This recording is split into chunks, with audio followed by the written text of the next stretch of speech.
شیخین امام بخاری امام مسلم دونوں اس روایت کو بیان کرتے ہیں۔ اللہ کے رسول صلی اللہ تعالی علیہ وسلم نے فرمایا کہ ان مثلی و مثل الانبیاء من قبلی، کہ میری مثال اور مجھ سے پہلے جتنے نبی آئے ان سب کی مثال ایسے ہی ہے جیسے ایک شخص گھر بنایا اور نہایت خوبصورت گھر بنایا، احسنہ واجملہ، ایک انسان نہایت خوبصورت گھر بنایا اور بنانے کے بعد اس کے ایک کونے پہ ایک زاویے پہ ایک اینٹ لگانا چھوڑ دیا۔ لوگ آتے اس گھر کا چکر لگاتے، اس کے حسن کی داد دیے بغیر نہیں رہ پاتے، کہتے کہ واہ کیا خوبصورت گھر ہے، کیا خوبصورت گھر ہے۔ لیکن جب اس اینٹ کے پاس پہنچتے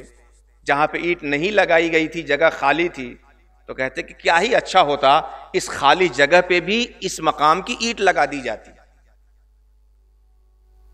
اللہ کے رسول فرماتے ہیں کہ انا اللبنہ، میں وہ آخری اینٹ ہوں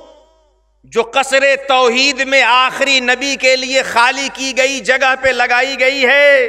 میں آخری نبی ہوں اور تمام انبیاء آ کر جس عمارت کی تشکیلی شکل کو انجام دے رہے تھے، محمد رسول اللہ کو بھیج کر اللہ نے اس خالی جگہ کو بھر دیا، اور آپ کے ذریعے سے جو لایا ہوا دستور ہے وہ قیامت تک آنے والے پورے انسانوں کو خالق کا پتہ لگانے کے لیے بھی معاون ہے، اور خود انسانی برادری میں ایک انسان کیسے زندگی گزارے اس کی راہ ہموار کرنے کے لیے بھی معاون ہے۔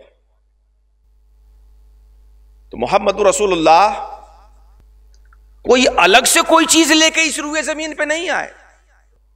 انبیاء سابقین کے ذریعے سے جو عمارت مکمل ہو رہی تھی اس کی تکمیلی حیثیت بن کر کے آئے۔ پروفٹ جناب محمد رسول اللہ صلی اللہ علیہ وسلم جو اس روئے زمین پہ انسانوں کے بیچ آتے ہیں تو کوئی نیا دین لے کر کے نہیں آتے، نیا دھرم لے کر کے نہیں آتے۔